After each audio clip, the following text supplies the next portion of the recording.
What's going on, everybody? It's another Thursday, so you know what that means.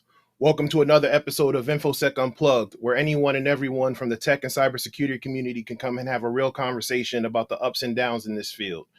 We can talk about our highs, our lows, we can vent our frustrations, we can talk about our victories, but we can always keep it 100 and just have a real conversation. I am your humble and grateful host, Davin Jackson. Thank you for joining another week. This week's episode is sponsored by You Know It Already, by Udemy, which is a live platform where you can learn over 130,000 courses. You can learn anything you want, from cake sculpting. I'm saying that because my wife does cakes, basket weaving, cybersecurity, coding, you name it. I think today is the very last day of another sale they're doing, but like always, they have a sale every week. So please go on Udemy, click the link below in the description. Anytime you do that, I get a small portion because I am an affiliate. So let's get that out of the way. Also, if you haven't done so yet, please like this video, like the previous videos, subscribe to the YouTube channel, click the bell for notifications. And obviously, I really need you guys to click the YouTube stuff because I don't know what's going on with Twitter. I think it's just another messed up week in a so far crazy year that's been 2021 in the month of January. But let's get all of that out of the way.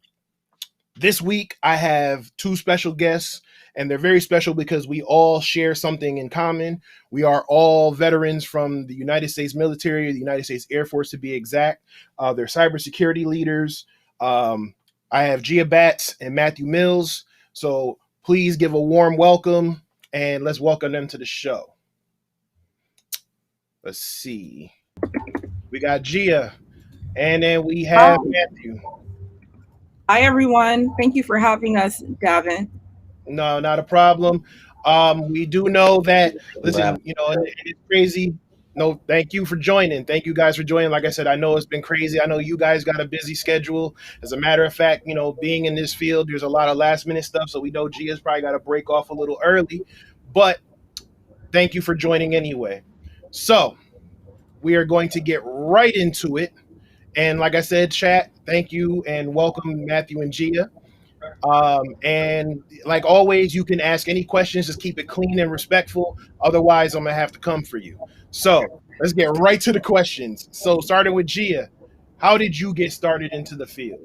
So I got started via the United States Air Force. I had to throw that in there. So I ended up in the Air Force because at the time I worked for Warner Brothers and I was laid off. And someone had given me an article from then President Obama that the United States government, or I would say the country as a whole, was looking for over 100,000 cybersecurity practitioners at the time. My bachelor's is actually in business, and I also have a minor in computer information systems. So I had a bit of an information systems background. But back in 2012, 2013, when Matt and I joined the Air Force, I joined the reserve. Because I wasn't ready to actually leave home, and I figured I could make more money while working full time. So that's how I ended up in cyber. And then I immediately joined the civilian sector rather than going active duty. So I had that experience. But at the time, to get that experience, that was how I ended up in the United States Air Force. All right. So, and who'll right back to you. So, Matthew, what about you? How'd you get started, sir? So my start was actually just like hers. So same thing. I was 17 actually. I enlisted in the Air Force, went through basic training. So basically I didn't really have like a pretty good clue really where I wanted my life to go. So I kind of just joined the military. So I took the ASVAB test. I scored pretty decently on the test. They gave me a list of options. But basically, the option they felt would have been most. So basically, normally you take the ASVAB, they give you a list of options, stuff like that. But my recruiter was like, "Hey, you scored really, really high. They're starting this new career field called cyber warfare. One before X2 or whatever. They're like, we think you'll be a really good fit." So right at the time, though, they were doing no like direct conversion. Like you can just get into that career field. So they placed me into another career field, which was cyber operations, and that's more of like server maintenance, like basically domain administration stuff. But from there, though, they basically started me off in cyber intelligence, doing like supporting the like intel mission, reading cyber reports, et cetera, et cetera. From there, at that point, they had stood up the whole schoolhouse and everything, and then they put me through schoolhouse to do cyber warfare. And then so I did that for about 8 years, doing like really like it was a really cool mission, doing a lot of like really great things. In fact, some of the stuff that I did was on the news, and you didn't even know it was me. So it was a really cool experience for me. So I got out after cyber defense, basically. Nice. Yeah, I went a different route. I didn't even really think about going into the military till like senior year of high school. And honestly, I took the ASVAB test to get out of class. Like I was running around skipping class, and the principal was chasing me in the hallway. And I ran into a recruiter, and he was like, "Hey, you want to take the ASVAB test?" I'm like, "I don't even know what that is." And he was like, "Listen, take the test. See where you go, and you'll get credit for like half the day." And I was like, "Oh, bet I can get credit for the half day, and then I can go to work after class, after lunch." So the principal came around, was like, "I got you." I was like, "No, I'm actually about to go take this test." I ended up scoring pretty high. Like I said, I wanted to do something in tech or audio visual, and they actually talked me into aircraft maintenance. So I was an F-16 crew chief. Well, I went to training for F-16s, and then halfway through tech school, they said they needed 4 people to work on the F-117 stealth out in Holloman. So I actually turned it down, but you know how that goes. They give you your orders and they cut your orders. And next thing I know, I was in Alamogordo, New Mexico. So yeah, I didn't get into the tech field until later on after I got out and tried to figure out what I wanted to do next. And like I said, I was always good with tech and tinkering, so it just felt right to just move into that. So now both of you guys are still serving currently? I am. I am Okay. not. I basically got my money and ran. Yeah, you did the right thing. But see, I didn't do active duty. And then to kind of go back to the reserve. So my first job was enlisted. I'm commissioned now. But I was on the 3D side to more of the IT side, kind of how Matt started. That's how I actually entered. So it's called 3DOX3, that's the code. And then it's called information assurance. So what that equates to is governance, risk management, and compliance. So that's kind of what people think is non-tech. It's still tech. I don't know why people always say GRC is non-tech, but it is. It's not as intense or tech heavy, I would say, as cyber warfare. So that's where I'm at. So I have operators, kind of like what Matt does or did with the Air Force. They report to me. So I'm still doing the whole reserve component. Okay. Hey Matt, did you catch that subtle flex though? She was like, I'm Yeah. commissioned. Hey, like, let's get it right. I'm everybody, not enlisted. every mission is important. Is how I with that. Every mission. No, it sure is. You caught it though. You caught. I'm just Hey, saying. I was trying I didn't think it was Hey, shade. listen, You know what I'm saying? Jesus, mom Oh no, there's told me. I didn't think it was shade. there's no shade at all. That's what I'm talking about. We all talk. We're talking about celebrating each other. So I gotta call out the flex when I see it. No, I'd still go to Matt, for input or advice, because Matt is cyber god. Nice. So you guys met while you were in the service? So actually, our relationship is like super weird. So so how it kind of like got started, how we became friends was, it's super lame, so I'm sorry, but like basically we all like realized we were all joining enlisting on the same day, basically not enlisting but leaving for basic training on the same day. So they basically started this like little Facebook morale group for everybody like hype themselves up and everything. And so like that's how we became friends out of that little morale group, and we stayed in touch basically throughout our separate careers and stuff. So yeah, see, like that's different generations. They snatched my ass up in the dead of night, sent me the maps, made me swear in before I got on the plane, and I was off to Lackland. Yeah, I mean, so that stuff still happens, right? But like now, like Air Force, like a little more targeted. So especially, it kind of just depends on your ASVAB score. So it's like certain like I guess more required for like certain skills, right? So if your recruiter feels you meet those skills, he say go in right now, wait until we need you before it opens up, and then we'll send you. So like if you get like it basically if your recruiter picks a job that he thinks you'll be a good fit for, or it's like a hard to fill job, but again, it depends on your ASVAB score. If you score a low ASVAB score, there's no point in waiting. You're gonna get in services. I'm not going front. I'm hating because when I did all of that, they were like, nah, we ain't got that. So you could get this aircraft maintenance. And I was like, nah, I really want to do tech or AV. That's right. And they were like, we'll give you $5,000. And I was like, okay. So that's a greater action required about the Air Force's talent management that we probably won't get into. Times have changed. I'm just glad to see that, they're getting with the times. So real quick, let's just get it, let's just say, let's get some shout outs to the chat. We're going to get back to that. So let's see. Infinite Login, Harley, what's going on? He says, hey, let's go. Trent, a former friend of the show, former guest, says hello. Let's see here. Anyone going to a nice conference? Brian, we'll get to that later. Let's see. Adulo says UAL plug. DFIR is like a really cool Facebook group. I highly recommend people check it out. It's called Urban Anime Lounge. Just check it out. It's fun. Okay, well, somebody got to send me that invite.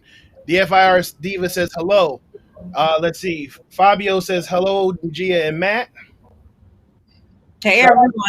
Professor Black Ops, another friend of the show. Listen, we got to link up, sir. Yes. Hey, shout out to Professor Black Ops. And that was a different trend. I apologize, sir. I apologize. My apologies. Listen, it's been a crazy start, and this last Thursday is crazy. Like I said, I don't even know if we're still streaming. I think we broke Twitter again. So right now we're strictly on YouTube. So anybody who's asking if you guys are on Twitter, please tell them to check us out on YouTube.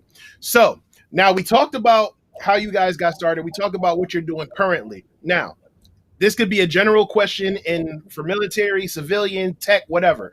What challenges have you faced, or do you still face as being in this tech field? Okay, so I'll go ahead and answer that. So being a Black woman, first and foremost, right to it.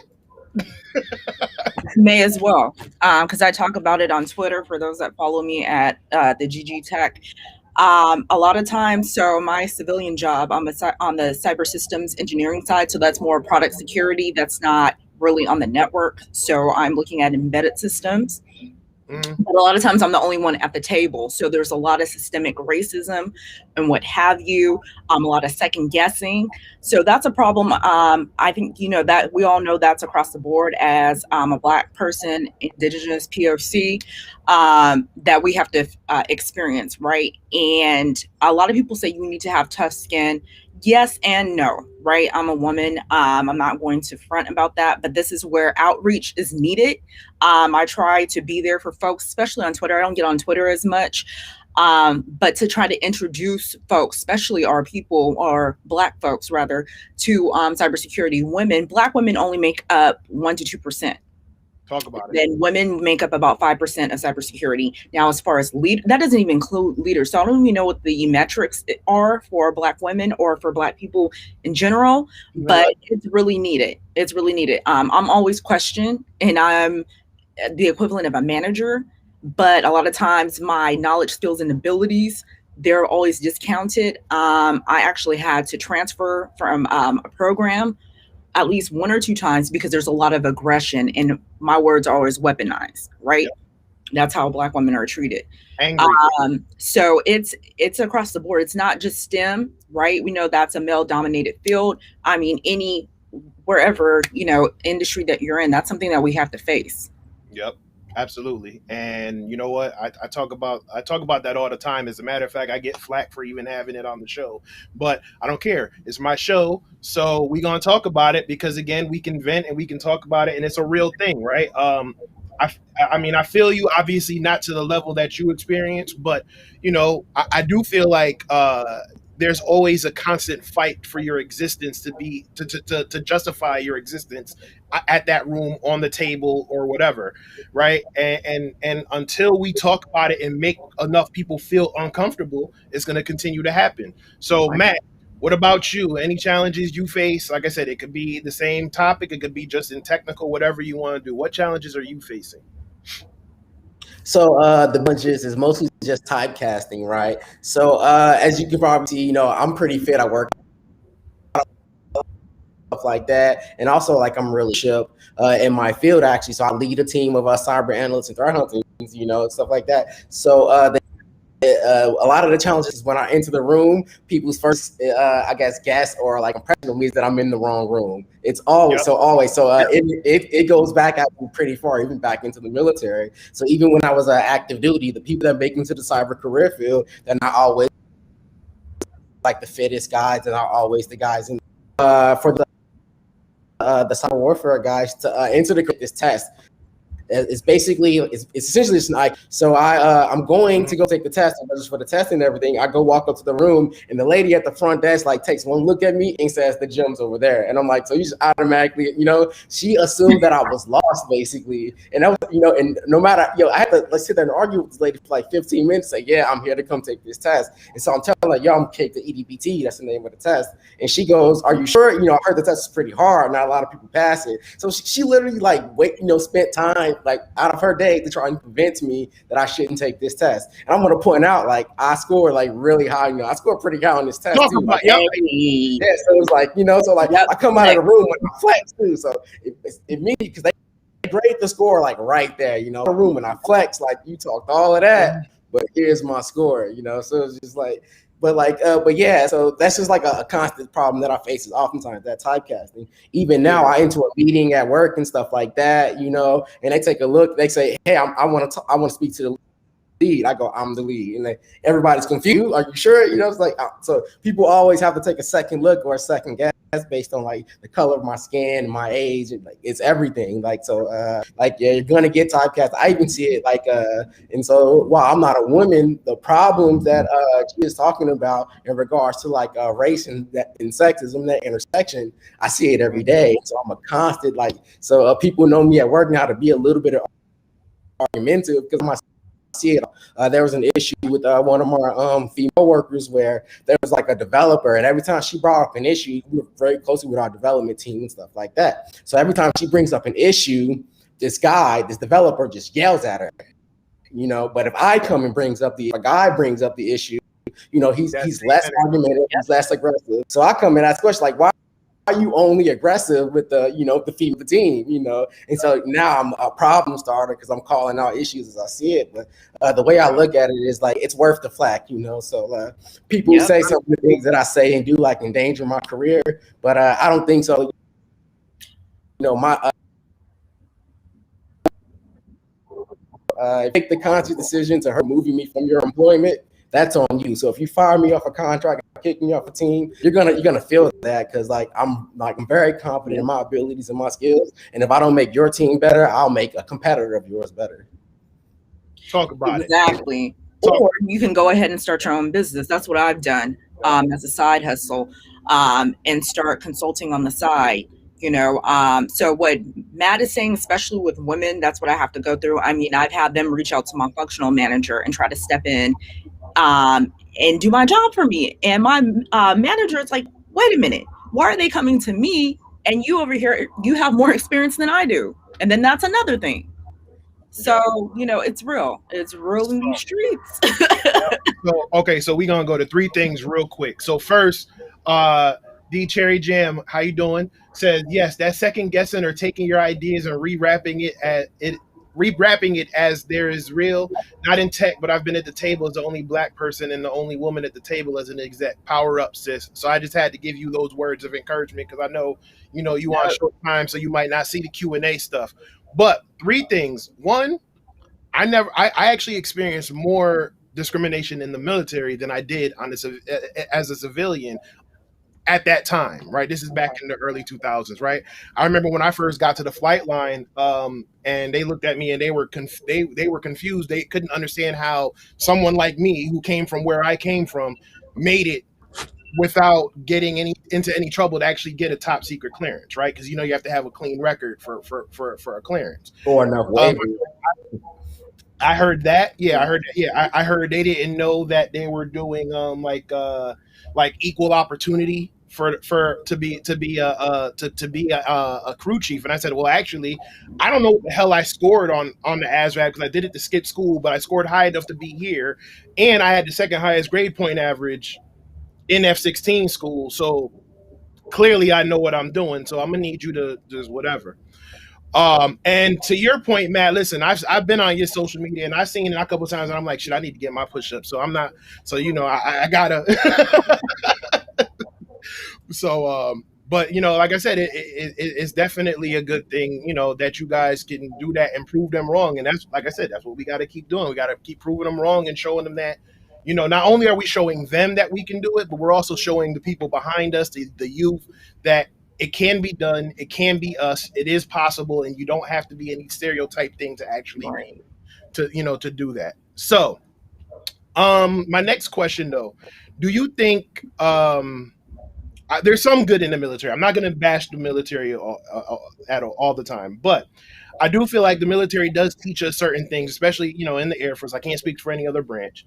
But it teaches us a lot about doing things right the first time, work ethic. There's a lot of values that can be taught that you can translate into the civilian world. So, do you think your military experience helps you at all in the tech field? I do. The military has helped me. That has given me the experience to be able to go actually into tech or cyber rather, and go through the governance, risk management, and compliance route. It's given me some of the skills and the know-how and the background because back in 2012, 2013, many of these companies, and still today, people DM me as far as how to get into cyber. I didn't have that experience, but I was able to get that experience paid going to school. So that's the other thing. When you're actually learning a lot of these skill sets, you're being paid to do it. So it does help. It's helped me I kind of step into the role of program manager sometimes. It's helped me with that to get things done, especially work ethic, like you were saying. And I still get up every morning at like 5:45. So it's really instilled and ingrained in me. Nice. It's been a while since. I try to get up early now, but I can't sometimes. Like I said, wife, 2 kids, doing this and then working, and my alarm goes off at 5:30, and then I lay there and I just kind of contemplate life. So, Matt, what about you? So, has your military experience helped you, in what you do now as a civilian? So I would say my military experience not only helps in my career, but basically my whole life. So I basically hail from like my roots are the South Side of Chicago. So like when I say that joining the military, my options were basically join the military or dead and in jail. I'm not really exaggerating, So like every day I have to look back and just be thankful. Like, where I was nowhere where I thought I would be, 10, 15 years ago, so like I'm thankful every day for it. But so as far as like how it directly appears to my career field, I noticed that there's some, I guess there's definitely some, differences between, prior military and civilians, especially in tech, right? For starters, it's from what I see, common times, a lot of these like really techy geeky types, right? They're not very necessarily assertive people. They're not like the kind of person Jack. So that helps me a lot. In fact, it's one of the reasons that basically I'm progressing so far in my career field coming out of the military. It's just because I'm really aggressive about I'm really like my strong suit is like taking hold of a project and instituting like constant improvement processes, constantly training my peers and stuff like that. And those are all things that you get from the military. The military is really big on developing yourself as a leader. So I'll bring those concepts into like everywhere I go. So I'm not a passive person. I like to take charge. I like to be involved. I don't like, so like if I see a process that's not working, I will call that out, And so like, but in tech, however, a lot of these guys, they're very passive. Developers, security guys, and stuff like that. While they have some great problem solving skills, they are very much like what's what I'm looking for, like Introverted. Yeah, introverted, and I hate saying the word sheep, but very like sheep-like. So a lot of the times what we see in tech is that they're gonna do, if there's a process that's established or there's a pattern that's established, new guys coming into that, they just follow the process and they just follow the establishment, you know. And and so from a military perspective, especially in ops, and that's why I have a lot of where I come from the cyber warfare career field. Process improvement is like one of the things that is impressed on us early and often. So if you're following a process and it's broken, they not even that they require you, they expect you, they expect you, if you know something is wrong, to fix it, not complaining about it to someone else, not have a meeting to talk about fixing it, but to fix the problem. And then once you fix the problem, you train everyone around you on how you fix the problem so that you collectively grow better. So that you do not see that in tech a lot at all. People get in isolated silos. They're scared of taking a commitment. They're scared of like taking hold of a project. And I get all of those skills that help make me be successful and effective. I basically learned that from the military. Nice. And I mean, to your point, to add on to it, it's also the fear of like retribution, right? Because if depending on who you challenge or whose table you're rattling, or is it going to affect the business? Are we going to lose money? There's a lot of questions that get asked, and a lot of people get scared to do it. And then what happens is, if you push too hard, then you end up getting in trouble. So, hold on. Oh, go ahead. You go ahead, Matt. You're making a point. Yeah. So, like part of the problem, so and that's actually what helps me be better too. So even in like the real world and stuff like that, and so in the military, we call civilians the real world. I have no idea why, we just do sometimes. So like in the real world or the private sector, a lot of like tech and cybersecurity and stuff like that, they're thinking about all of this other stuff. They're thinking about saving money, just like you said, they're thinking about all the business needs. But in the military, what's the thing that you hear all the time? Mission first, family, then mission first. So like, and that gets me in trouble at work, because at work, they're talking about, how to get the most out of a contract, how to, make the most money out of it. Are you aligned with business first? We can talk about all that extra stuff after we get the mission done. Yeah. Hey, you guys, I got to drop off. I was just about to say that. I was going to say, respectful. So, Gia, thank you. Like I said, we'll have to do this another time and get you back on. You could talk a little bit more, but like I said, we understand that, mission first. So, so you have yourself a good night, and thank you for joining. You too. Thank you, Devin. Bye, Matt. Bye, everyone. All right, Matt. So it's me and you, sir. So, now did you go to college, or are you just all, just military trained and so all of my like practical experiences in the military, while in the military, I did finish my bachelor's degree. I have a computer science degree. Listen, I actually finished it like right after getting out. Actually, I had like finished the last class at, basically after I had already separated. Good on you, sir. Good on you. Kudos to you. So what is your thoughts on the debate between getting a degree and getting certifications? Because see, I'm on the other side. I actually don't have a degree. So part of my responsibility is, as the team lead, I have to actually conduct interviews and stuff like that, right? So when I am evaluating a resume, trying to consider someone for hiring, I pay very little attention to their degree. And the reason for that is, well, there are times where the degree matters, but I'll that. So for me, my main capability skills, and what do you have to prove that you actually have those skills, right? Because everyone has that skills section of their resume, right? So what I'm doing is I'm saying, hey, I see your skills. Now, what in your work experience or your education area do you have that can back up those skills? And that's really all I necessarily care about. And I would say for that, in fact, on my resume, to prove a point, so I had this actual argument with a couple of my friends. And so to prove a point, I took my degree off my LinkedIn to see if I would still get offers.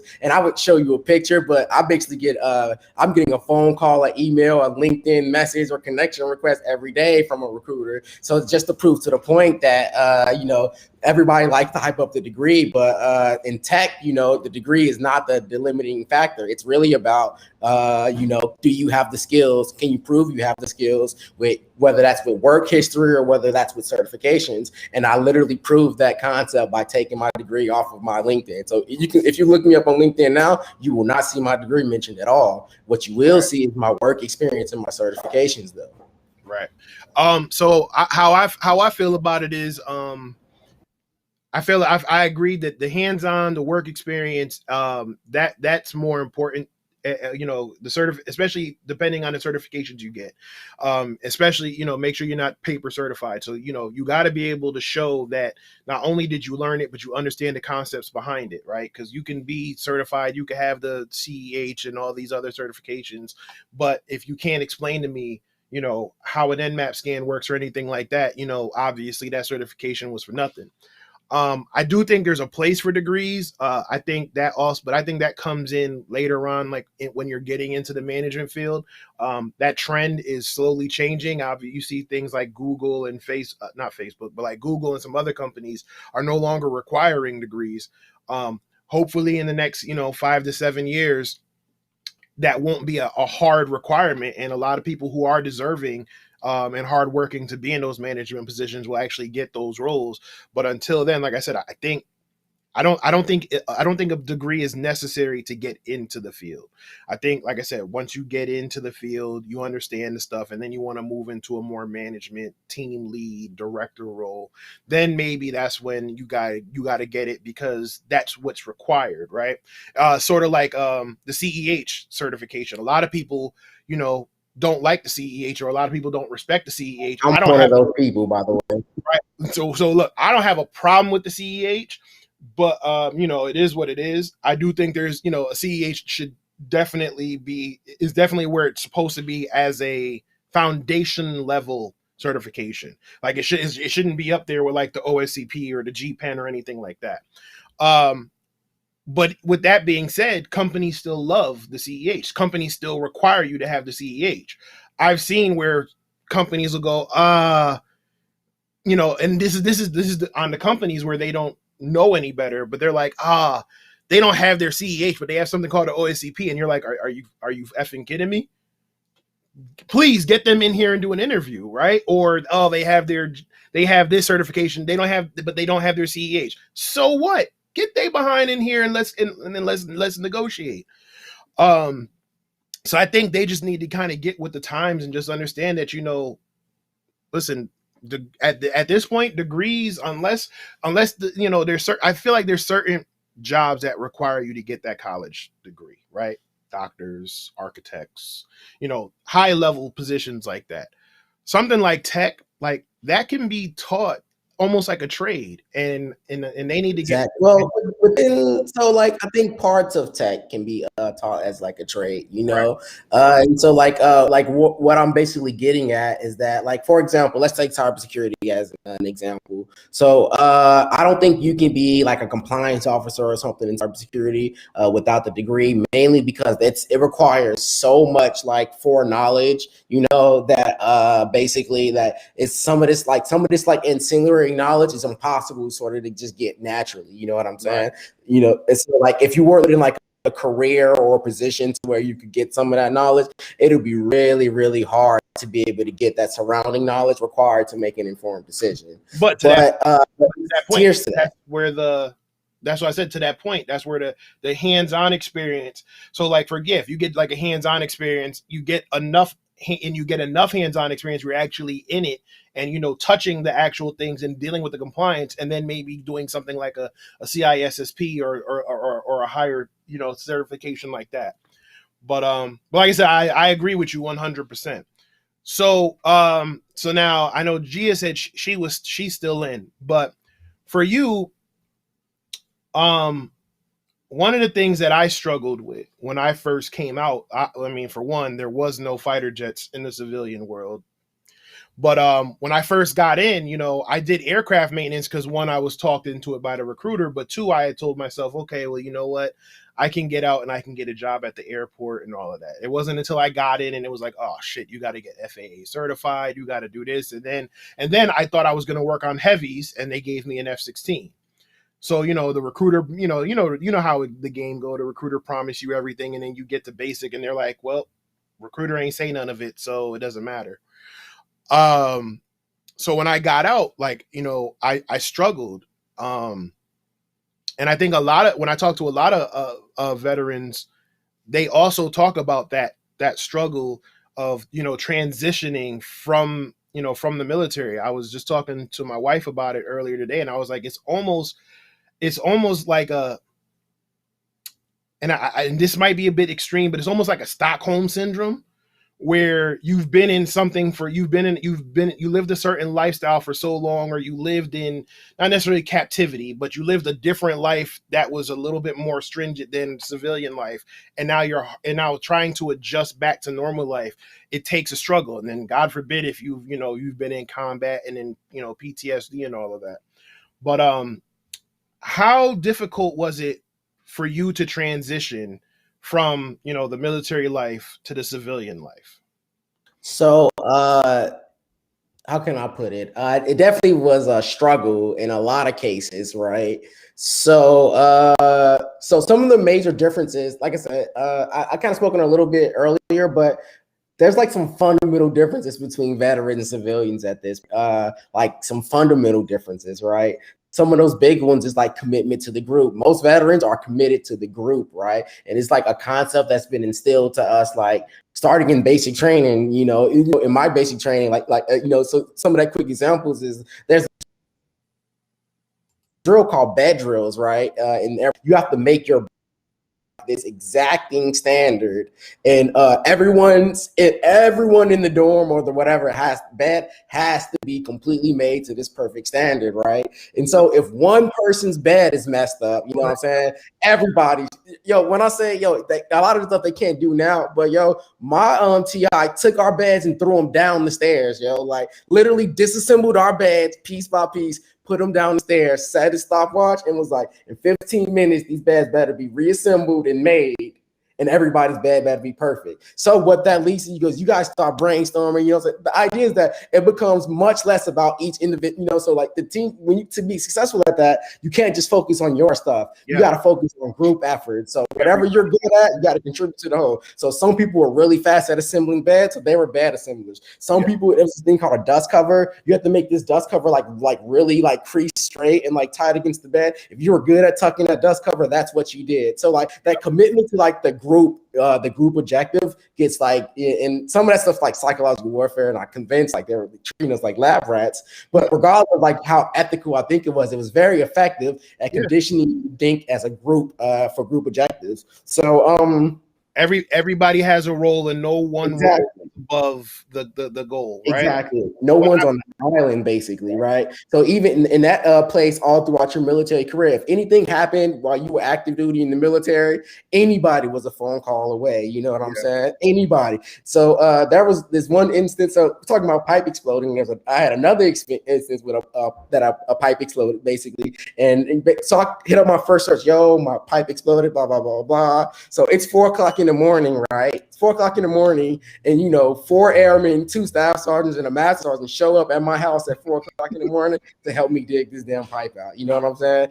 There's been times when I've been like drunk, lost, not I'm gonna get home, and people will come and look for me, trying to come get me home. So, but transiting, out of that family unit, that feeling of always being protected does not exist in the civilian world. So, like, you come out in the civilian world, that first realization that you're on your own, has your back, and nobody's coming. That was a hard transition for me to like just accept that.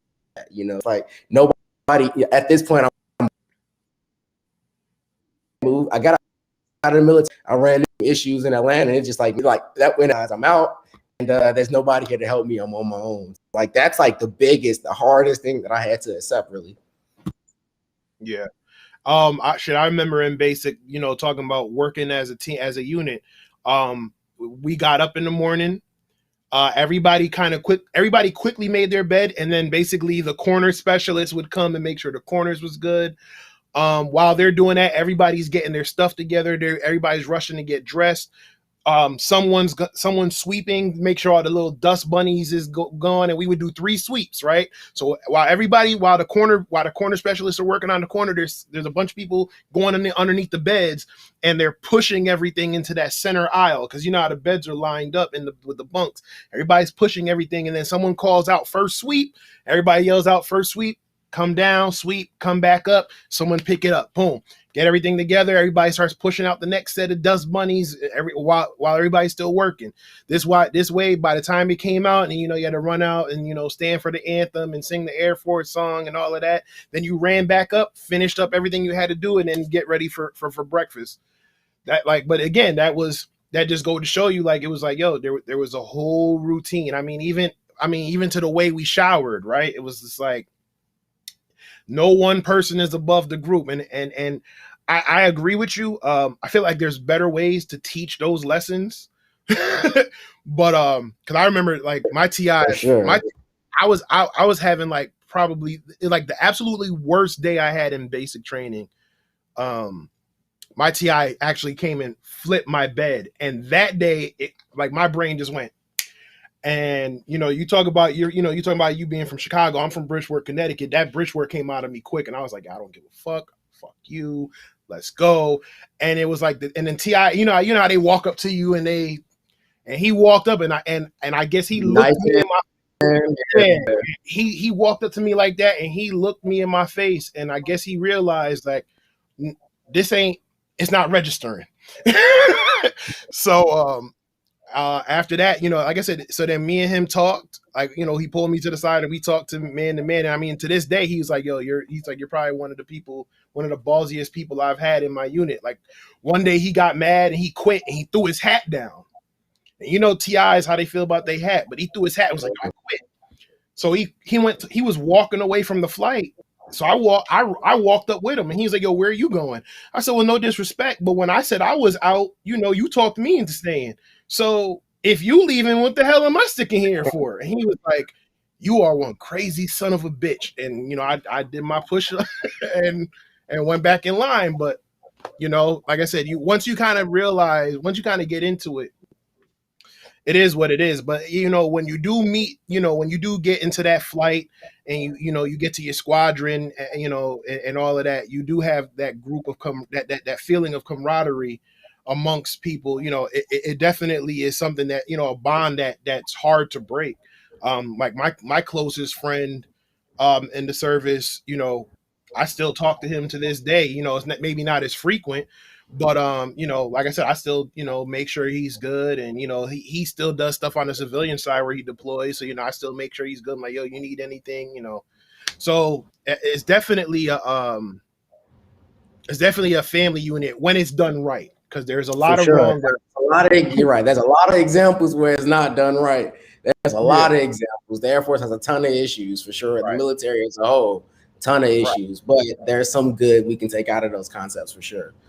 Right. So, like I said, I was gonna ask this question to both you and Gia, but so my thinking again is piggybacking off of that transition, for veterans. My goal in 2021 is to just basically make cybersecurity accessible for everyone, right? Because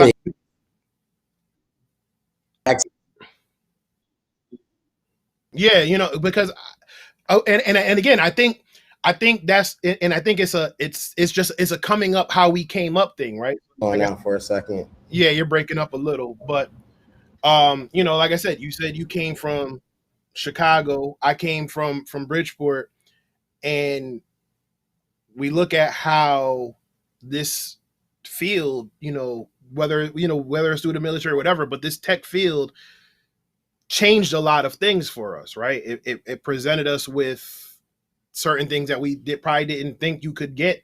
At least I thought I couldn't get at that time. So I think we might have lost them, but I'm gonna just keep talking. So I'm back now. One of my goals. So yes, like I said, you know, with you being from Chicago, me being from Bushra, I said I think that's where the connection lies about Yeah. coming from where we came from. I feel to me, it's like, wow, look what it's done for me. Seeing the growth, And yeah. you know what I'm saying? And again, and I did it without having to be the stereotype.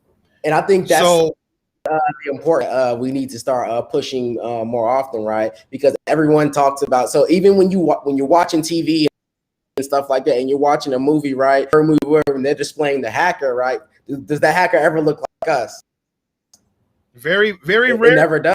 Every Very depiction rarely. that you see, it's rarely people that look like. So that's what I want to be. That message is like, yo, even if you came from the hood, even if you didn't get a degree, even if you even if you're athletic, I'm an athlete. You know, I'm an athlete. I wrestled in high school. You know, so like I played football. Like, you know, I'm pretty. You know, I guess, you know, I'm in shape. I love working out. I do amateur bodybuilding. So it's just like, you know, so it's like I kind of want to be that like that. I guess that icon that's like whatever everybody tells you need to be, where everybody tells you need to come from, none of that matters. You know, Yep. so it's like, I do whatever. You know what I'm saying? Like I do whatever. I don't bite my words. I don't. So people talk about, you know, having to like change your speech patterns and stuff like that.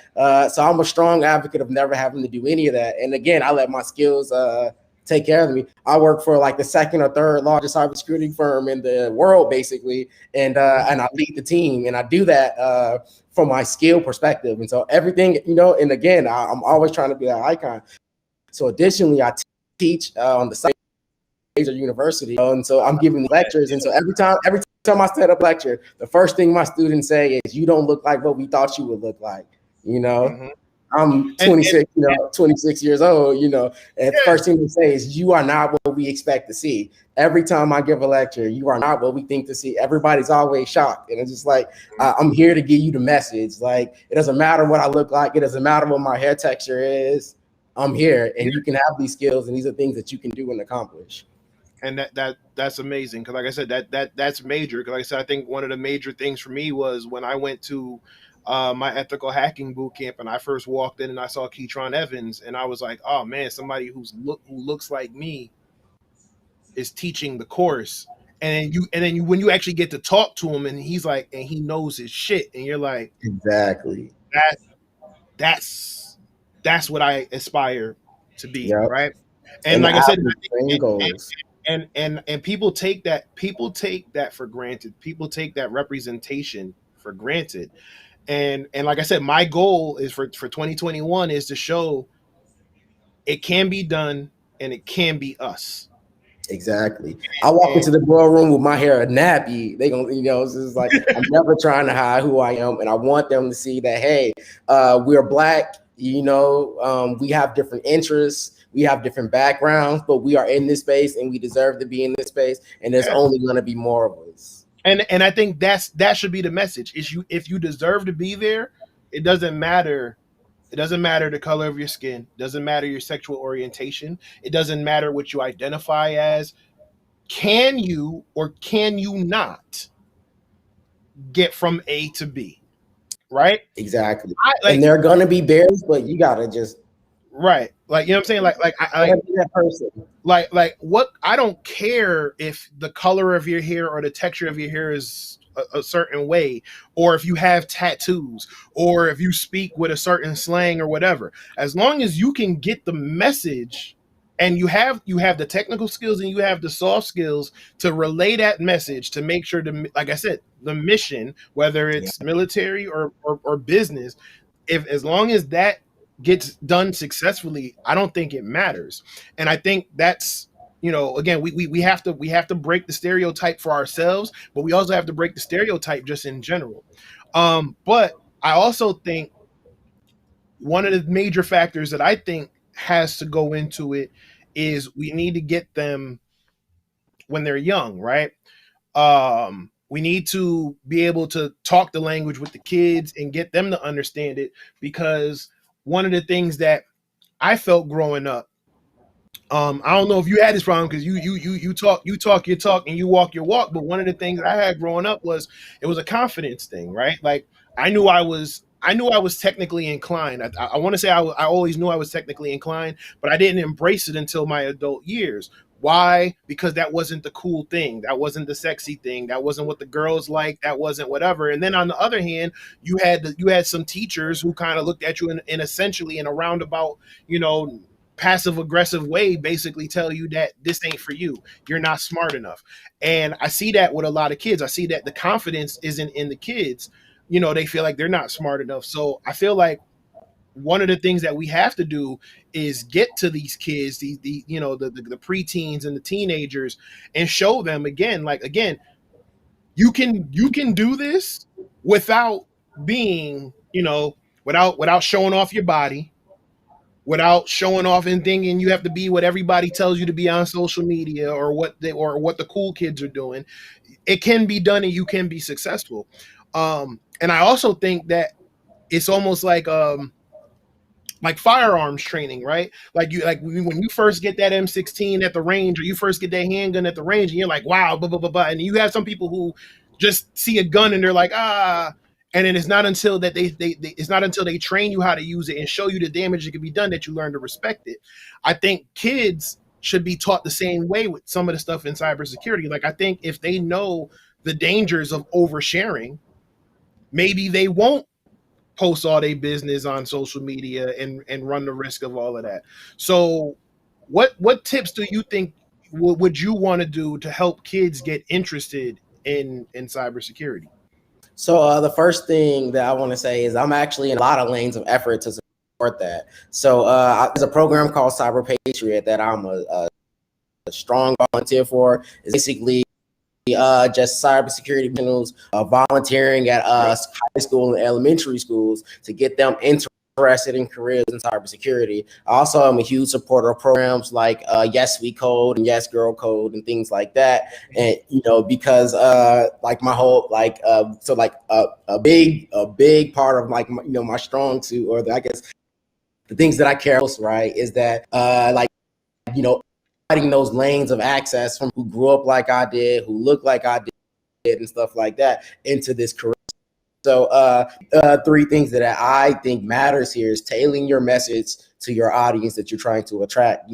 So for example, when I go and I mentor at like a college, or when I'm in school, when I'm giving a lecture for my class, right? Or even like when I was doing Cyber Patriot, you know what I'm saying? I walk up, and I got on, an off-white t-shirt, some Yeezys and some Robin jeans, right? Because a lot of people for real though, but it matters, I cut my hair a certain way, and I might like a nice watch and stuff, right? Because it matters. The whole message, that matters.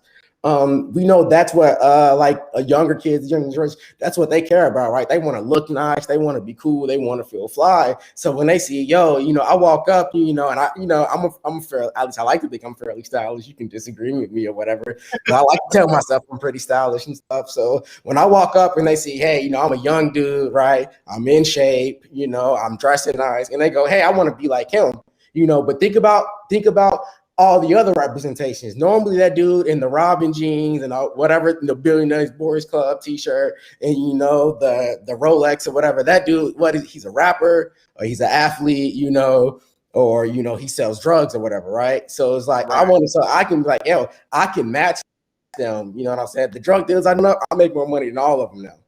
Mm-hmm. All of them. And you ain't gotta worry about none of that. You ain't got to worry about competition. I own 3 properties, so it's just, I'm doing really well for myself, and I'm young, I'm heavily invested in the stock market, Yeah. And I'm doing my things. So it's like, every other image is all of this other stuff. So I'm like, I can be that person and work in tech. I can be that person and have a degree. I can be that person and drive so it's just like I just want to so that's the first thing, tailor that audience, right? So say whatever it is that they like, be a representation of what they like. The second thing is understanding where from. And so again, right, when so like, for example, you're like that, when you talk to them, and I'm not trying to typecast or be anything like this, but every single tech dude I know all has the same boring ass story, right? It's, I had, middle, or my parents were middle or upper middle class, right? They bought me a computer when I was 4, you know what I'm saying? Thinking back then, how much money that would have cost, So my parents bought me a computer when I was 4, and we had like a T1 hookup internet connection, and all of this crazy stuff, right? And so it's just like, the audience that we're trying to attract, do whatever, racial issues or whatever, that is not their story.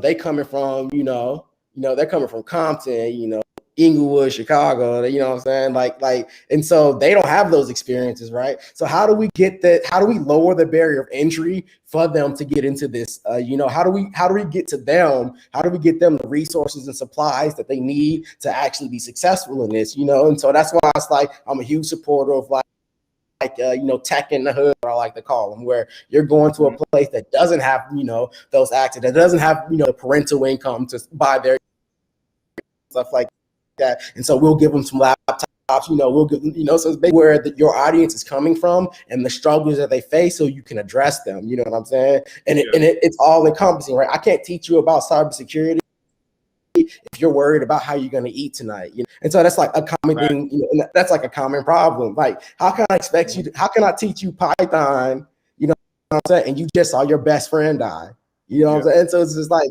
have to understand those challenges and tailor our approach to those challenges and those backgrounds in order to make those kids or our target audience successful. And we need to understand those things, Yeah. Two, like I said, 2 points. Like, one, I'm actually lucky that my current position, I actually work with a pretty diverse group, that kind of all speak the same language. So shout out to them if any of them are watching. But to your point, that's very similar to what Socks said last week. Last week I interviewed the Blacks in Cybersecurity group, and Socks was on the show, and he said, how can you teach a kid, or why would you, not why, but teaching kids how to do different things, right? Like, for example, teaching them how to build a computer I think we lost them, but I'll just say it live. So last week, Socks was talking about how, teaching the kid how to build a Raspberry Pi. So this way, they don't have to worry about if there's someone who, may have a drug problem or something like that, may steal their computer. So did you catch that part? Looks like I lost you for a second. Yeah, you're back. Check your mute.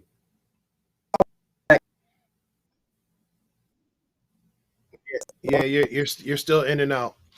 No, so what I was saying was because it's still choppy. Is it a little better now? Yeah, you're good now. So, sorry about the I'm right now because like my house, like a pipe burst in my house.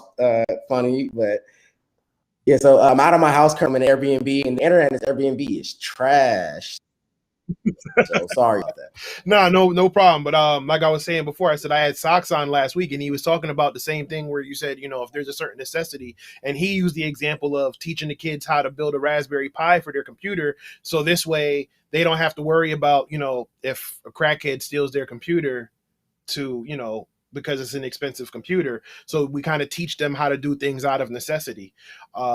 And speaking of the Blacks in Cybersecurity group, and to your point about, speaking at a language, I'm actually giving a talk next week for their winter conference that's focused on that same thing with talking with kids. And I actually use video games as the conduit to kind of explain the differences between how you would move around playing something like Fortnite and how you go through the phases of a penetration test.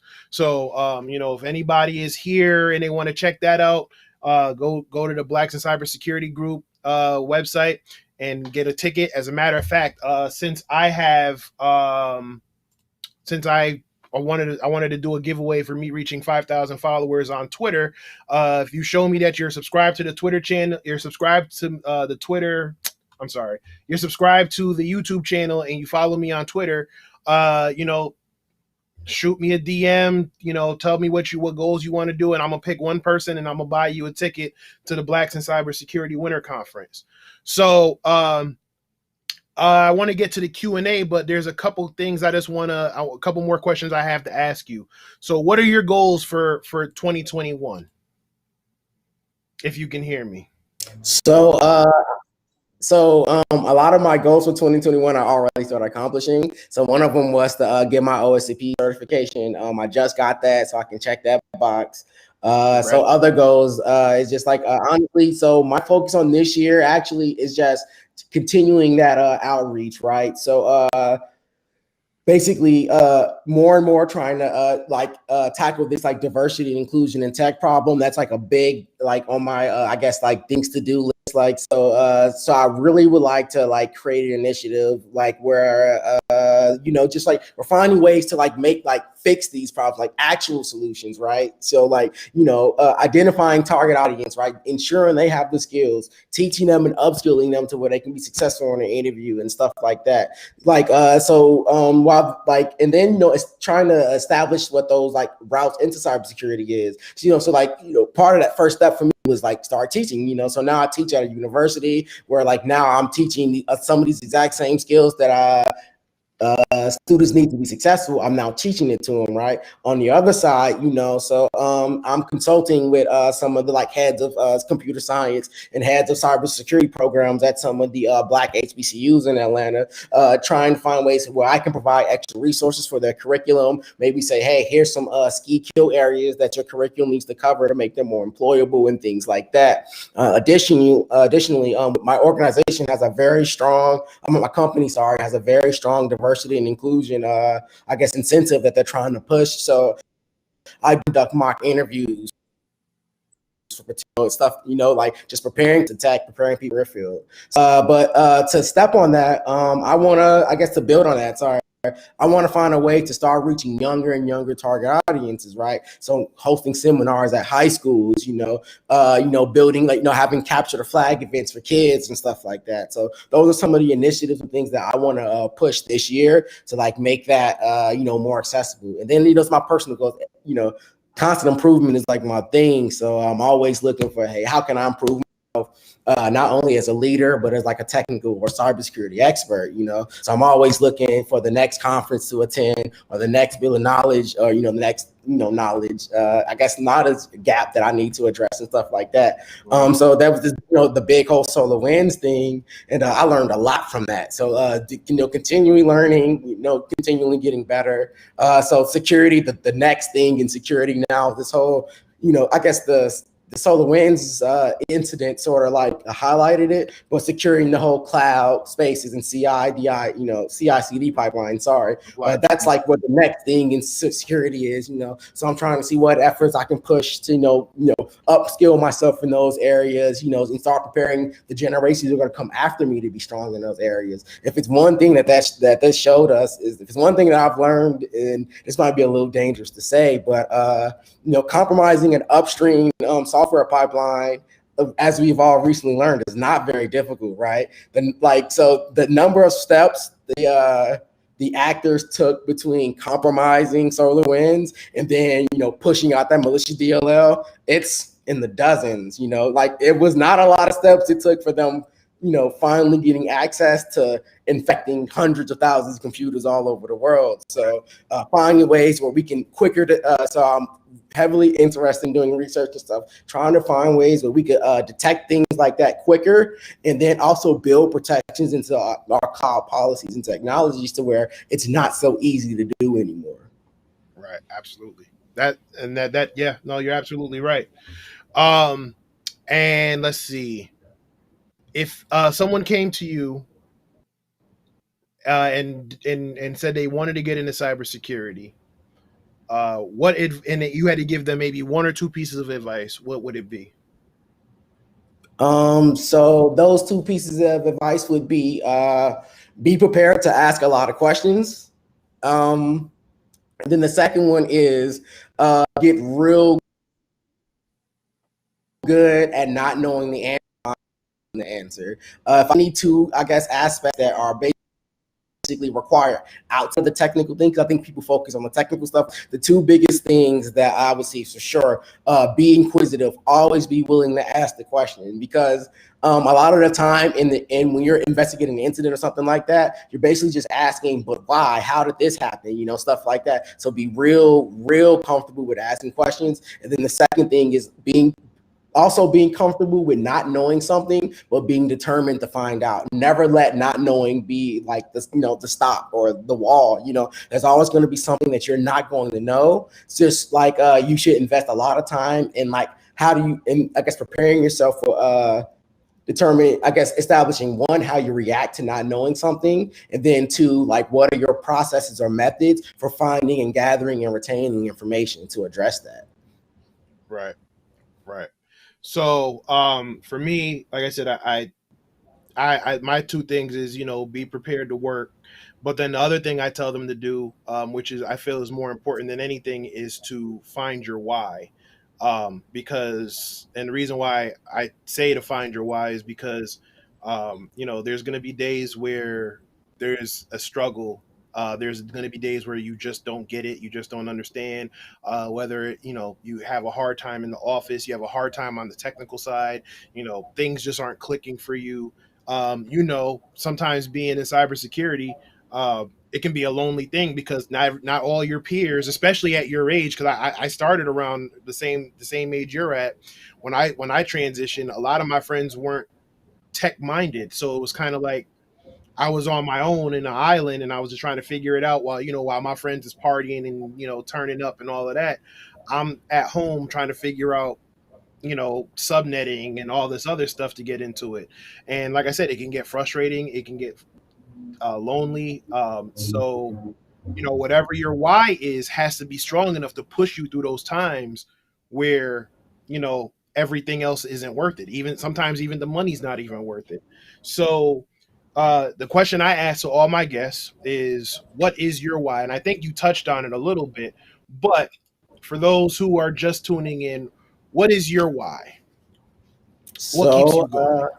What keeps me going really is that I want to be like a sort of inspiration or a vehicle for like people who came the same background as me, who, my sisters, I want to be a vehicle for them who, like, there's a lot of messaging and stuff out in the world trying to tell them that to be a certain thing, to be successful. You know what I'm saying? They say, oh, if you want to be successful, you have to talk a certain way, you have to dress a certain way, you have to look a certain way, you have to act a certain way. And I just want to be that loud message. You can be whatever the hell you want to be. You can however the hell you want to look. You can speak however the hell you want to speak. And there's nothing that anybody can do to stop you from reaching your goals because of that.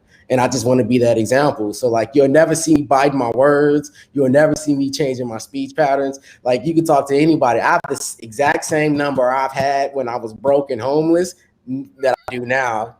Seriously though, I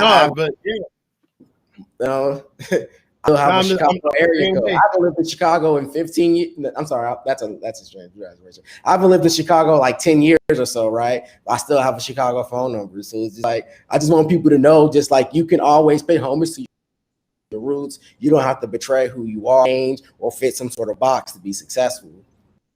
I'll walk into a meeting or a conference or whatever, dressed like a rapper, and nobody can question my credentials. Nobody can question my worth ethic. Nobody can question my capability because I've proven it, and my basically my career and everything shows it. So you can be whatever you want to be, and never let anybody tell you differently.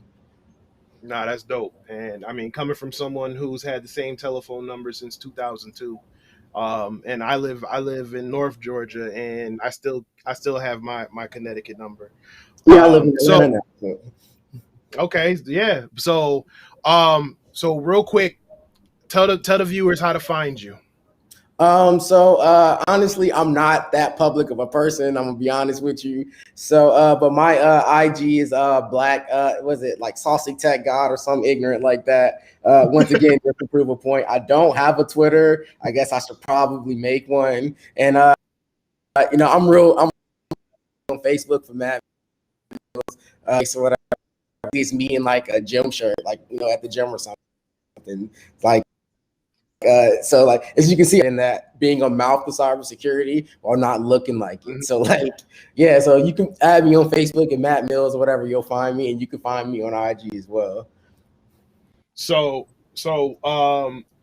you know, I believe in giving everybody their flowers while they can smell them, and I'm gonna say, like I'm significantly older than you, but you are a very impressive young male. Uh, you know what you have accomplished at your age should be celebrated. You know, the work that you're doing is amazing. Things that you know, just your mindset. Again, coming from, you know, like I said, Bridgeport's nothing like Chicago, but but I know, you know what I'm saying. If you know, you know, right? Yeah. And It's hoods everywhere. That's the first thing I know for sure. It's yeah, hoods everywhere. if you know, you know, and real recognize real. And like I said, coming from where you came from, and to see that, you know, you hear and you speaking and you're unapologetic. Like, I mean, hell, you're giving me confidence, because, you know, there are times where I might have to feel like I have to walk a certain way or talk a certain way. And to see that someone, you know, coming up behind me, um, is proving that, nah, you can't do it, and walking that walk and talking that talk. You're an inspiration to your age group. You're an inspiration to me as someone who's older. You know, I know your age range usually gets a bad rap of having, you know, not having that mentality or not having that drive, but you are definitely the outlier, and I salute you, sir, and I wish you all the best. So, like I said, I wanted to say that to you before we get to the Q&A, because, like I said, I believe in giving everybody their flowers and their respect. So, salute to you, and we cannot forget Gia. You know, everything that she's accomplished and what she's doing right now in the military should definitely be celebrated as well. And Gia's doing big things too. Like, I'm not gonna speak on her business, but Gia's doing big things out here in the world. She's that somebody to follow, because you Right. will see her name in headlines one day for sure. Oh no, absolutely. Like I said, so, and I appreciate y'all reaching out to come, you know, for wanting to be on the show and just speaking your truth to the camera. So, you know, again, I thank you. I thank Gia. Like I said, anytime you guys want to come back, you are more than welcome to. So, chat. Let's see what question. Let's see if you got any questions for Matt. Like I said, I know Gia had to break off a little early, but let's see if we could get into some of the comments. So Willie Beeman, salute to you, sir. Happy New Year. Says, I really hate playing victim, but I do feel like there is racism in this field on top of the pandemic. And then he said, there's no way it should take me this long to find a cyber job. Plus, I hold CEH and Security Plus. Yeah, I definitely think there's, you know, there's a lot of different factors that's going into it. Like I said, Security Plus and CEH, you should be able to land something entry level. You know, I would just say in the meantime, work on your hands-on stuff so that when you're in when you're in those interviews, you can speak to that hands-on knowledge as well. Because sometimes they could look at the certifications and they might ask you certain questions, but you might need to take the opportunity to kind of, you know, divert away from that conversation and just let it be known. Like, you know, they can ask you a question and you can go, oh yeah, by the way, you know, I did this CTF, or I did this hack the box machine, or I did something that shows the hands-on stuff, and that will complement those resumes.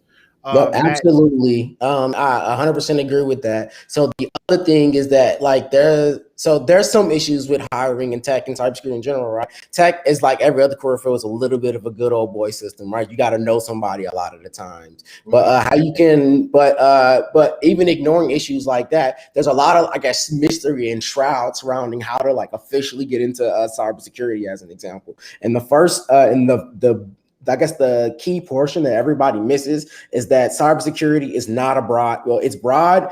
It's broad. It's I would say it's a collection of different buckets, right? So there's the overall title, cybersecurity, but there's always a little bucket, and nobody wants a cybersecurity generalist, right? They want somebody that's going to fill that bucket or Right. finding jobs. Cybersecurity, the first thing you need to do is figure out what boxes our companies need to check, and then figure out how to make sure you can check that box. So like you can't just say, hey, I have Security Plus and CEH, hire me. You know, they're looking for a cybersecurity analyst, right? So do you have any experience doing actual analysis? Do you have training doing analysis? No, we can't hire you for a like us in the compliance industry. So do you have any actual experience with risk frameworks? Do you have any experience following or even applying one? Then we can't hire you. So what I will say is most people's biggest issue with trying to get started is that they have not picked a specialty and then gave themselves some sort of training or like knowledge base in that specialty. Because in that interview, they're going to be asking you some generalist questions, but they're seeing if you could answer those generalist questions in the manner or the, I guess, aspect of the bucket they expect you trying to fill. So for example, if they're trying to hire a compliance officer and they say, what's the biggest issue in cybersecurity today? Your answer better be, not efficient compliance procedures, something regarding like not following some policy framework or whatever, because that's what they're looking to find. But if you're trying to be a threat hunter or an analyst, your answer better be phishing. You see what I'm saying? So while both of those answers are correct, both two really huge problems in cybersecurity today, how you answered it shows a little bit of what the specialty that if you check that box or not. Right. And to add to that, I would say one thing that I think you should learn no matter what part of cybersecurity you get into, red team, blue team, compliance, learn how to run and how to read and understand a vulnerability scan. Because no matter what, you're going to have to deal with a vulnerability. So make sure you know how to run Nmap and make sure you know how to use a vulnerability scan, whether it's Nessus, Qualys, I don't care if it's OpenVAS. All of them have the same framework and all of them push out the same message. It's just different little pictures here and there. Just know how they run and be able to speak to that and be able to speak to know and also know how to validate a real vulnerability versus a false positive. So if a vulnerability shows up in a scan, then you can say, okay, yeah, I saw that this vulnerability says that this port is vulnerable, so I ran an Nmap scan. I ran an Nmap scan with a service flag or whatever, and I was able to verify that indeed it was vulnerable. It's running this outdated version. That will get you a little bit further.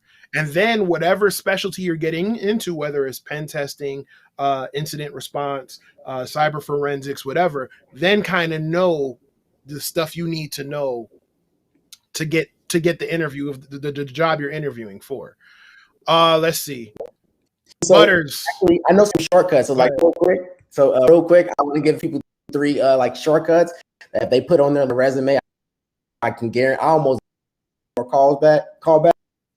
So if you mention threat hunting or MITRE attack framework or DevSecOps on your resume or LinkedIn, I can almost guarantee your number of callbacks fairly significantly too. But make sure whatever you put on your resume, I'm not saying like actually yeah, don't familiarize. But once you put that in your LinkedIn, I get your volume, your traffic will go up. Recognize and research those concepts and make sure you can speak to them if asked any questions. At least the basic foundations. Like you don't have to get super in depth about the whole pushing left method and all of that. Just make sure you know enough. So, Butters, hey, speaking of someone who knows their stuff, shout out to Butters. I think that's also the name on Twitter. He says improving daily work is more important than doing daily work. That's true to a certain extent. Improving the process of how you do it and stuff like that. Again, because there's a lot of red tape and stuff. Sean G says improved an entire network and got fired for it. Again, like I said, that's some of the BS that comes with working in the private sector because working yourself out of a job is a real thing. I have seen it before. Like I said, I interviewed Dwayne Dunstan a couple weeks ago, and he basically said, I hate egos in cybersecurity, and to me that's exactly what that is. Like basically, somebody made it seem like you made them look bad, or that you're trying to make them look bad. So you doing something that honestly should be applauded because it probably saved the company from a breach maybe 3 to 6 months down the line. Because if you discovered it today, I guarantee you someone may have already discovered it previously. Like we're always kind of behind, or we're always reactive, and we need to get to being more proactive. But with all the red tape, all the egos, all the bullshit and the politics, it really stifles progression. And honestly, I'm gonna be honest with you, I'm kind of tired of the regular 9 to 5 stuff because of that reason, because there's so much nonsense. Butter says that's entirely too common. Yep. Let's see. Got passed over for tons of promotions for the shop idiot. Before you ask, yeah. Again, that's if you know, right? Like I said, we're running a little over. So let's see. The pop dolls. Yep, thank you. And that's actually just this wall. There's actually a whole other wall. That's my guilty pleasure, right? So let's see. He says there's some truth to the degree thing. For years, for 2008 to 2018, they asked for it up front along with degrees. After 2018, that dropped off. No, it's true. You would see a lot of people like, oh, you have to have your master's degree, and it's like an entry level position. And again, I think that just goes to the fact that these companies just don't know what the hell they're looking for, and they just figure, let's just throw anything at the wall and hopefully something sticks.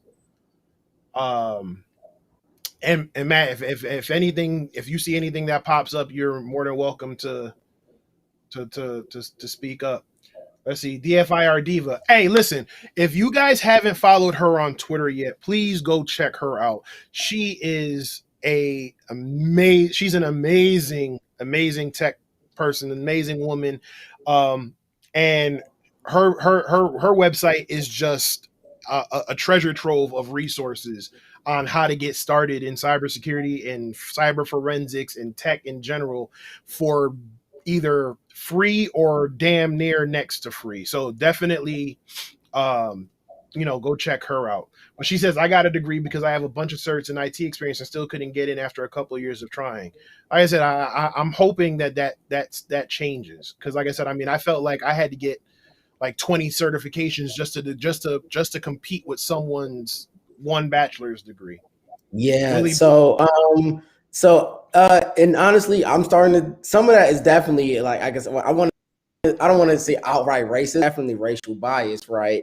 Because, it's something that's mentioned a lot, but like as a minority or even as a woman, so any like minority targeted demographic, if you're not a member of the, I guess, the majority population, you have to be that much better than that guy, you know what I'm saying? So I'm doing pretty good, but I have like 6 certifications, so I have 6 certifications, I have a degree, I had for me to get where I am, I had to have 6 certifications, a degree in cybersecurity and computer science, right? I needed to, work for a 3-letter agency. I needed to freaking, I needed all of these accolades just to get, midway into my career.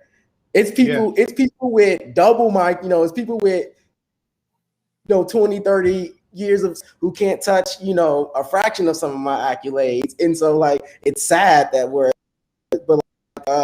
we see it every day where it sucks. We have to like sort of embrace that suck. It sucks that we have to be so much better than our peers to get to the same place. And while that does suck, we just, but every time we suck it up, what I'm saying? We get the accreditations, we get the skills, we outshow our opponents and things like that. Every time we do that, we're making it a little bit easier, for the next guy, right? Because now I hire the people for my team. Now I'm interviewing them, So all of that racial bias that could have new members of my team, I hired the first black person on my team. That was me, the first, that was me. I did that. So like, and that's my point. Yep. Every time we do the work, we can complain. We know that shit sucks, but we got to do the work because we can do it for everybody else. So like my greatest saying is always, you got to be better than your opponent at all times. No, like I said, I said that for years. Like I had that Jordan mentality where everything I just took everything personally. I took everything personally. And I was like, yo, every night I'm gonna drop 40. Every night I'm gonna go, and like I said, every night. To your point about certifications, up until I just let a few of them lapse. At one point, I think I was somewhere I had like 23, 24. And yeah, granted, some of them you had to get the stack for like MCSA, so you had to get 3 or 4 certifications to stack them. But yeah, I had 6, 7 Microsoft certifications. I had like 3 or 4 CompTIAs. I had a CEH. I had a CPT. And then when they started doing stackable certifications, it was like I already had so many certifications that they were just like, oh, well, we created this new certification, and because you have all of these here. So I was just at one point I was getting certifications just for already previously doing it. But like I said, I was still struggling to either get the job or get the right pay as someone who had some people didn't even have their bachelor's, they just had their associate's degree.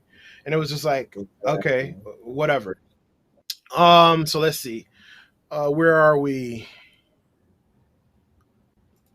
Willie Beeman said, oh no, Sean G says, I have a story about working with the military police in JAG. William Hardison, thank you for joining the show. And it says a great way to make the transition smooth is the 3 to 5. So he's actually someone who's actually, I think he's either in the transition or he's transitioning. A great way to make the transition smooth is to find at least 3 to 5 mentors who are prior service and are currently working in cybersecurity. Exactly. True. And then, like I said, but then sometimes it's definitely hard to find a mentor. Hell, I can speak to that personally. Just tuned in and I've heard nothing but the truth. Chad, thank you for joining. If you haven't done so, please subscribe and check out the other videos. And like I said, I'm here every Thursday. So William Hardison just said he's a year out, and I just want to say, hey, congratulations. You're doing great. Good job. Yep, absolutely. Mary Galloway, friend of the show. How you doing, Mary? Says thank you for your service, y'all.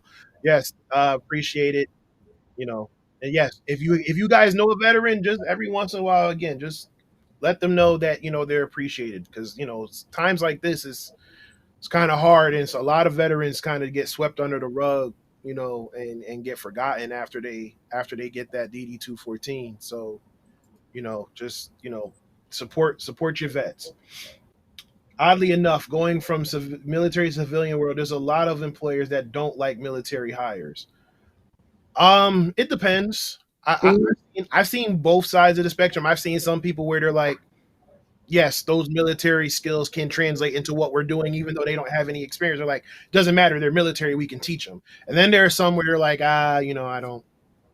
they just don't mess with military folk. I don't know why. Like I said, for one, they spent a lot of time, whether it's 2 years, 4 years, 6 years, they spent time sacrificing, risking the possibility of risking their lives to serve the country. So I feel like they should get every opportunity that they can to come out and do something productive on the outside. So let's see. Ayana says, an OSINT challenge might help people understand the dangers of oversharing their info.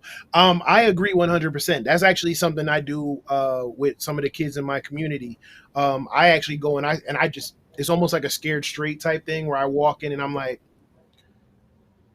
if I friended you on whatever social media platform you're using right now, whether it's TikTok, whether it's Snapchat, Instagram, whatever, if I sent you a message right now and said, hey, I'm the same age as you, I'm the same color as you, and I'm the same gender as you, how would you know I'm lying? And the kids were like, yeah, because obviously you're not me.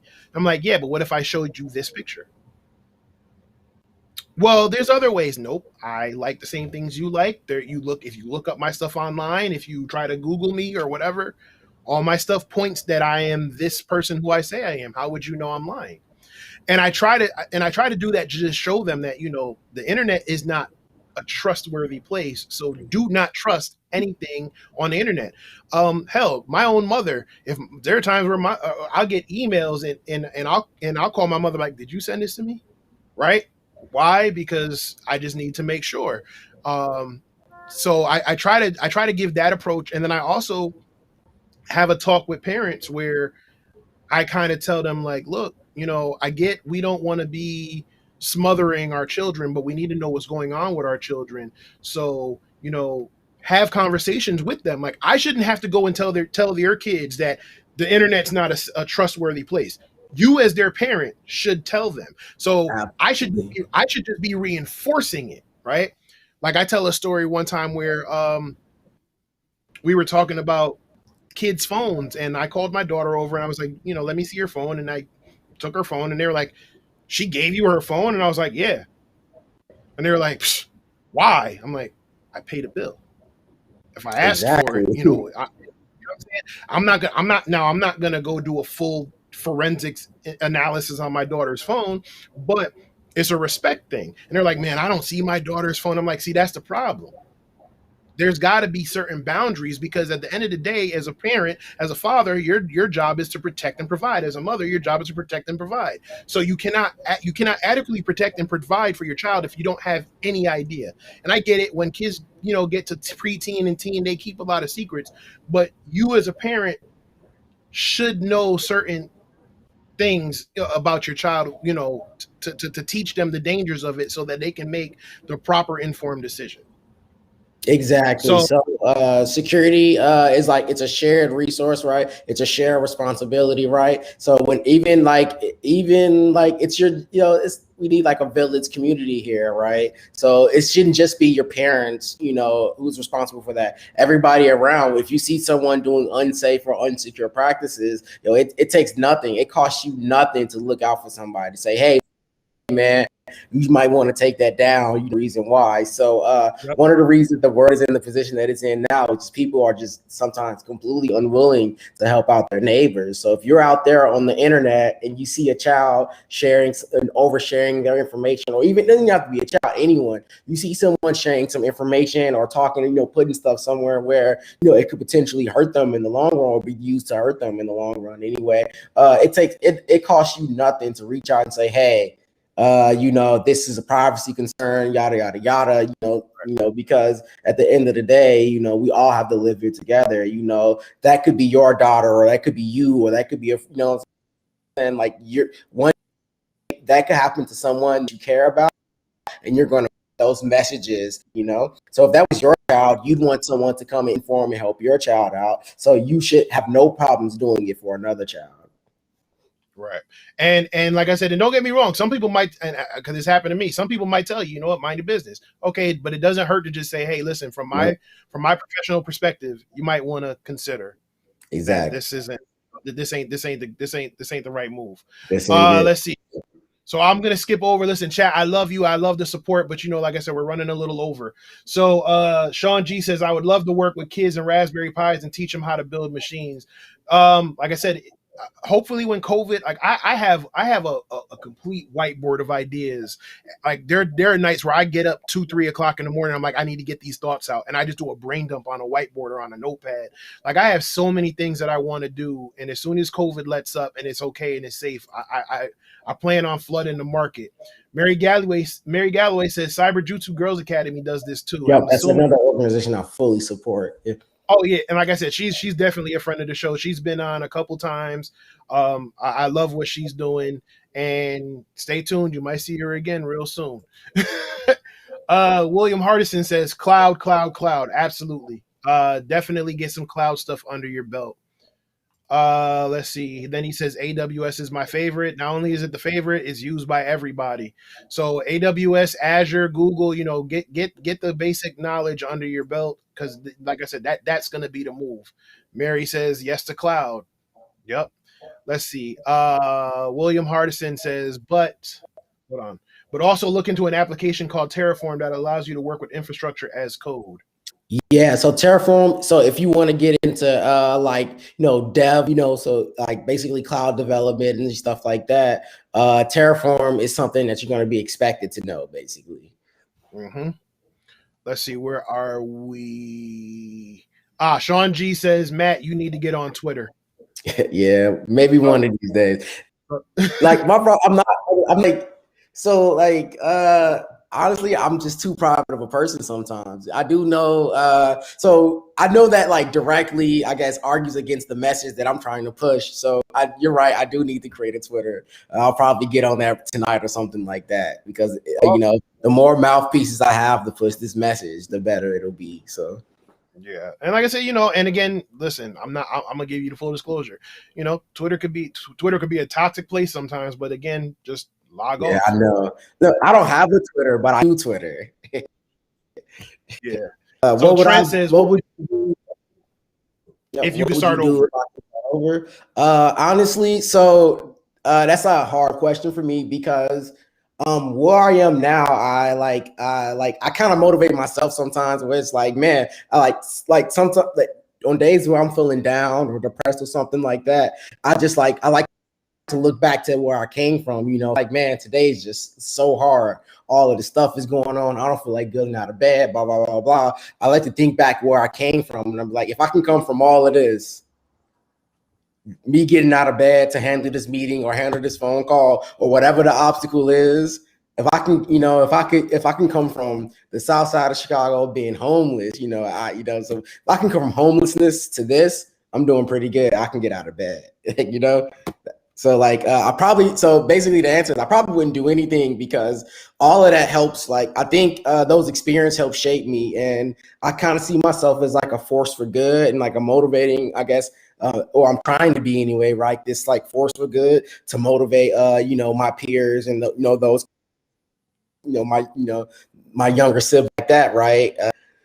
All of the stuff that I went through helped to make me and shape me to who I am now. So like, I kind of like sort of appreciate the shitty. Probably wouldn't do anything, Every bad experience, every mistake that I made up to this point, help me become the person that you see before you. So if I would, I'd make the same mistakes to learn the same lessons to be the person I am today. Yep. I tell my kids and one of the things I live by, it's not how you mess up, it's how you recover, it's how you learn from it.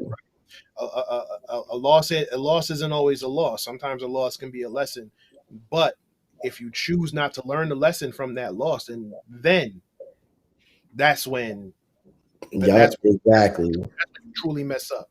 So okay, so we're gonna get to it. Let's see. William says, keep your foot on the gas pedal. Willie Beeman says his goals are passing the CYSA and AWS solutions architect. Yeah, like I said, we got to figure out something on how to get people to take, get that technical knowledge and get some of these interviews.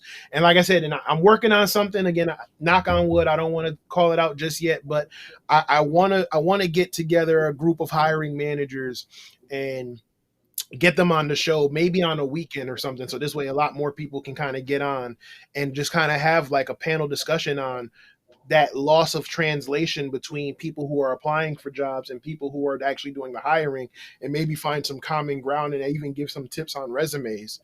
And finally, let's see. Willie says, shout out to Davin and Matt with the American flag in the U.S. Listen, I appreciate the love, my brother. Let's see. Let me just scroll back up to make sure I didn't miss anything else. So again, actually, we're gonna close it off because like I said, we're getting on almost 2 hours. So I want to thank my guests, Matt Mills. Like I said, my brother, you are an impressive young man, and I salute you and keep up the good work. I'm gonna follow your work. Like I said, we probably gonna have to link up offline because I want to get into some more things about teaching and stuff. And eventually I want to probably bring some people together and have these conversations and talk to a bunch of different people. And I think you would definitely fit into what I'm trying to do. So I salute you. Keep up the good work. Stay unapologetic, stay grinding, always bet on yourself, do the work. Salute to you, my brother. Exactly. And don't Let's forget see. my word, always be better than your opponent. That dude that you see next to you, if you're not better than him, you should be working to be better than him. And I know that's sort of like an aggressive stance, but it's like we don't live in a fair world. While there's a lot of great steps we're taking to improve it, racial bias is still a thing. Gender bias is still a thing. So to always, like you said, bet on yourself, take out insurance on yourself. Right. The better you are, the louder you are, the brighter you shine, the harder it is for them to push you into a corner. Yep. So shine bright enough, you overshine that racial bias, all those issues. Then it is your responsibility that once you make it your moral prerogative to pull up the guys behind you. Yep. Don't be that person that gets in the seat and doesn't look for the next guy after you. Yep. And two things to that. One of the 48 laws of power is basically crush your opponent totally, completely, right? And Totally. that's the same mentality. So if you walk in a room and you're like, okay, you, and like I said, they maybe didn't do anything to you, but again, this is where that Jordan mentality comes in, where you could take the smallest slight, but use that as the fuel, as the motivation to get you going. Let's see. David Fraley says, I'm working on getting my Security Plus so I can hopefully get into an interview for my first security job as well. David, good luck on that. Any way I can help, you know how to reach me. Infinite Logins, Harley says, thanks for the show, guys. Harley, listen.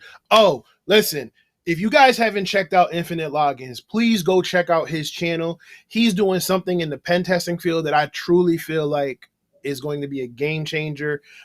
Think of the old school Dungeon and Dragons choose your own path stories, where it's kind of like, and I might be showing my age, where it's like, oh, if you choose this answer, go to this page. If you choose this answer, go to this page, and you go to the book and you look, and it's like, and now you choose your own path. He's doing something like that with pen testing, or doing CTFs. So basically, he's doing stuff where it's like, okay, I ran an Nmap scan and it shows these 3 ports are open.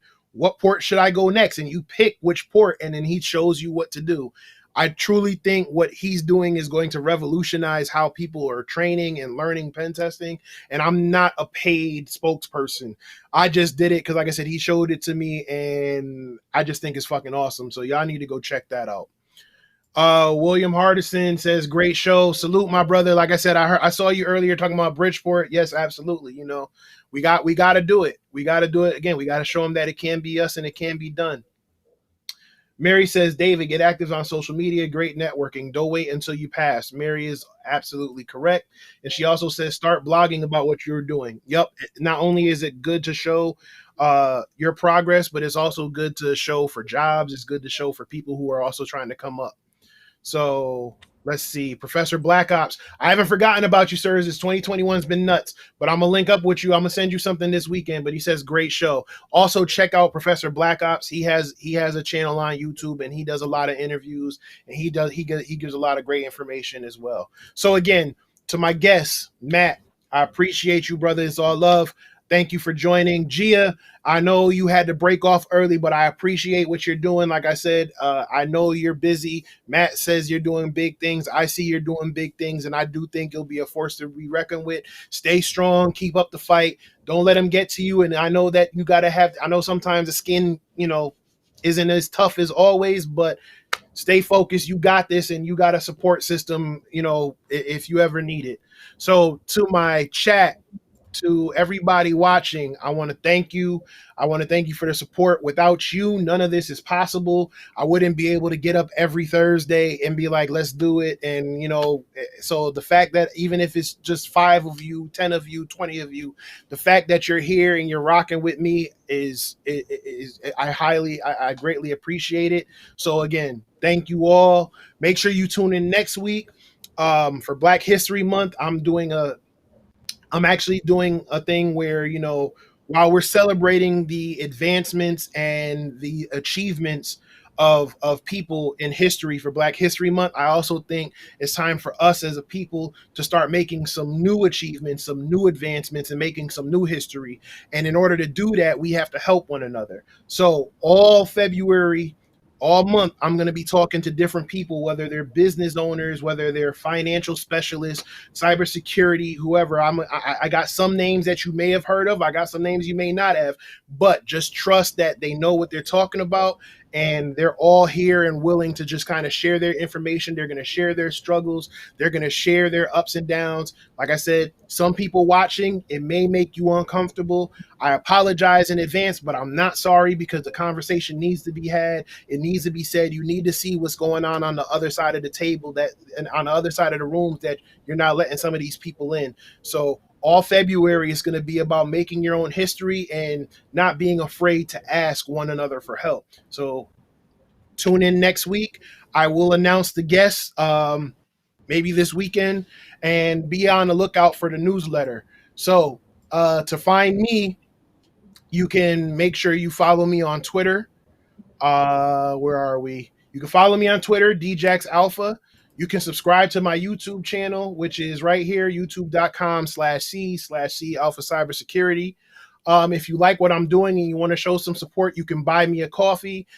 Basically, everything that goes into that goes to improving the show, buying better cameras, getting some soundproofing, and just improving the everything that's going on. Matt Mills is hit. You can follow him at Black Tech God on IG. It's BLCKTECH. Oh, I'm sorry. Let me just type that in real quick. Let me just type that in. So you can follow Matt on Instagram. And like I said, y'all, enough of y'all hit him up on Instagram to peer pressure him to get on Twitter. Let's see here. Boom. There we go. So that's where you can follow Matt on Instagram. Hit him up. He's like I said, he's a kind of a private person, but if I'm pretty sure that if you're willing to ask him for help and you kind of show that you genuinely need it, I think he's a brother that will definitely help out no matter what, as long as you're putting in that work. So again, to everybody, I thank you for joining. I wish y'all the best of health. I know 2021 has started off a bit rough, but hopefully it'll get better. And y'all have a good night.